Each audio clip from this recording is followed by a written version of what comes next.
A few moments later. Assalamualaikum warahmatullahi wabarakatuh. Perkenalkan, nama saya Fitriani dengan NIM 22053021 dari Prodi Pendidikan Ekonomi.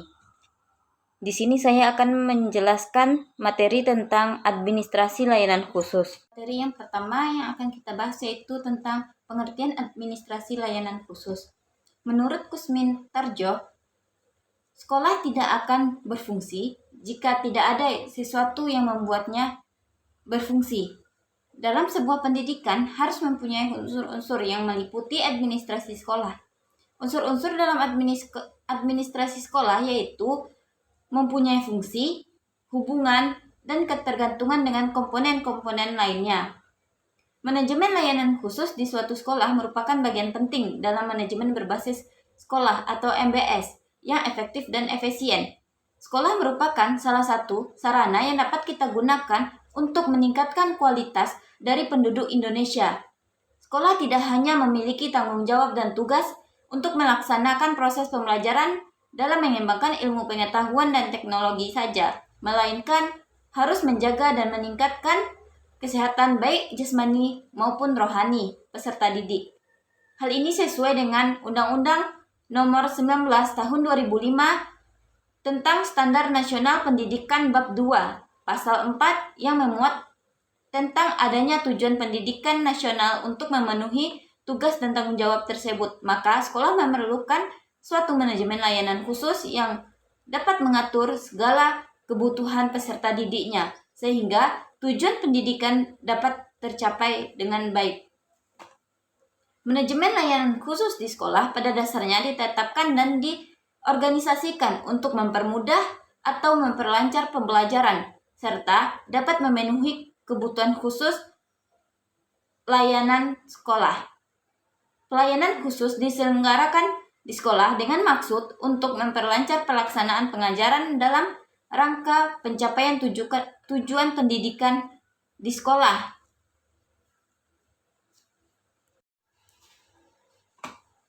Nah, materi yang kedua yaitu unsur-unsur dalam administrasi layanan khusus.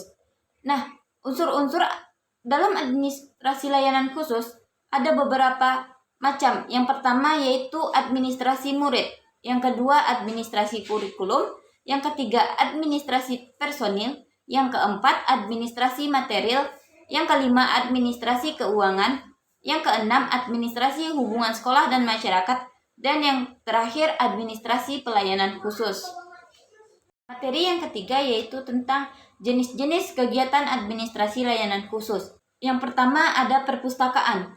Perpustakaan menurut Anas Tanjung adalah perpustakaan yang tergabung pada sebuah sekolah dikelola sepenuhnya oleh sekolah yang bersangkutan dengan tujuan utama untuk membantu sekolah mencapai tujuan khusus sekolah dan tujuan pendidikan. Pada perpustakaan merupakan salah satu unit yang memberikan layanan kepada peserta didik dengan maksud untuk membantu dan menunjang proses pembelajaran di sekolah, melayani informasi-informasi yang dibutuhkan, serta memberikan layanan kreatif melalui kolektif bahan perpustakaan. Nah, ada beberapa fungsi perpustakaan di sekolah. Yang pertama, fungsi pendidikan, untuk memberikan kesempatan kepada peserta didik untuk menambah pengetahuan. Yang kedua, fungsi informasi, yaitu menyediakan bacaan-bacaan informatif. Yang ketiga, fungsi rekreasi, yang memberikan kesempatan kepada peserta didik untuk menikmati pengalaman berekreasi melalui penajaman imajinatif. Yang keempat, fungsi penelitian, yaitu memberikan bantuan kepada peserta didik untuk menjawab berbagai macam masalah ilmiah dengan mengkaji bahan-bahan yang ada di perpustakaan berupa laporan hasil-hasil penelitian. Yang kelima, fungsi penyaluran hobi, dan yang terakhir fungsi penanaman rasa tanggung jawab.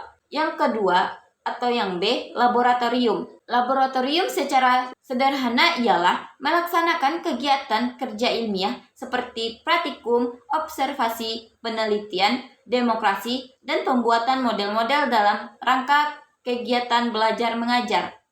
Jenis-jenis laboratorium yang pertama yaitu menurut bidang studi. Contohnya laboratorium kimia, fisika, PMP, dan lainnya.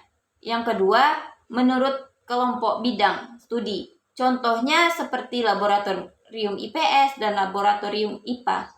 Yang ketiga, untuk bidang ilmu teknik labor dapat diartikan sebagai workshop atau bengkel kerja.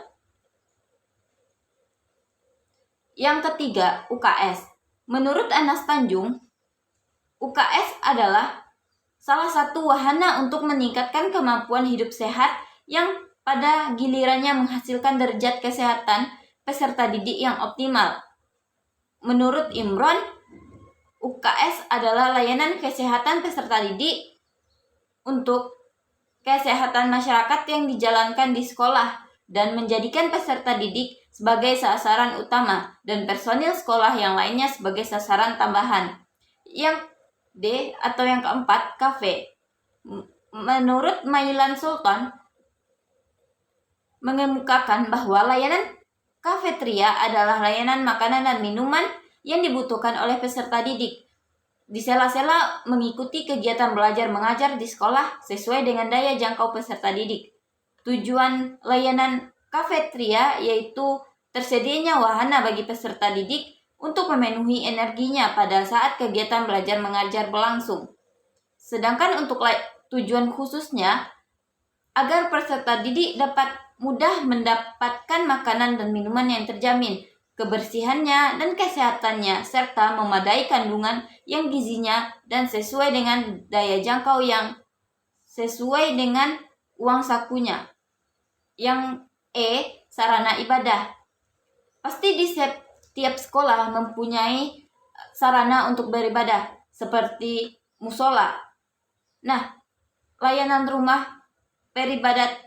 peribadahan merupakan sebuah layanan yang diberikan di sekolah dengan maksud untuk dapat digunakan ketika kita melakukan ibadah maupun melaksanakan kegiatan keagamaan lainnya, serta bisa membantu atau membuat kerohanian bagi peserta didik khususnya dan pihak sekolah lainnya pada umumnya agar bisa menjadi manusia yang baik dan beriman.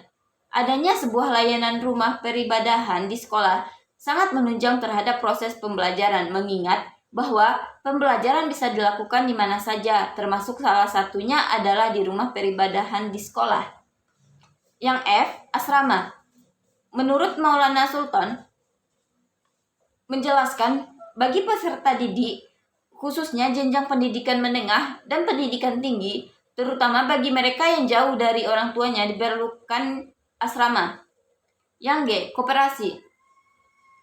Menurut Maulana Sultan, layanan koperasi mendidik para peserta didik untuk dapat berwirausaha. Koperasi di sekolah adalah koperasi yang dikembangkan di sekolah, baik sekolah dasar, sekolah menengah, maupun sekolah, dan dalam pengelolaannya melibatkan guru dan personil sekolah.